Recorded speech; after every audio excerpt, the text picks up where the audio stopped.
Peruvian officers to join on board in our tanker vessels. We have top 5 vacancies for Peruvian officers, especially that have experiences in tanker ships. And the top 5 is master, ship officer, ship engineer, second engineer, and also electrotechnical officer. For master, this is a negotiable salary. Same with ship engineer, it starts with 8,000 US dollar. You can negotiate with this salary.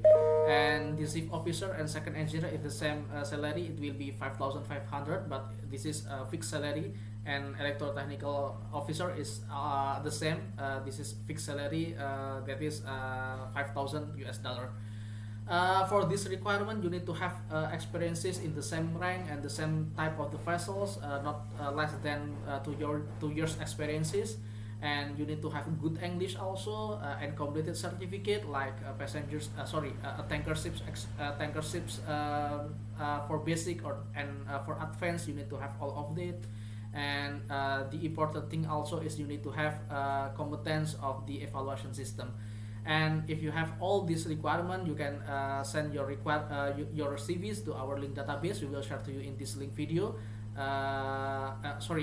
will share to you in this video description. You can check it.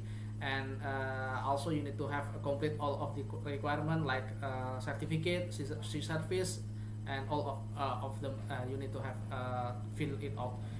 Yes, please just subscribe and like and share this video to your friend. If you have any question, you can fill it in the comment section. Okay, bye bye.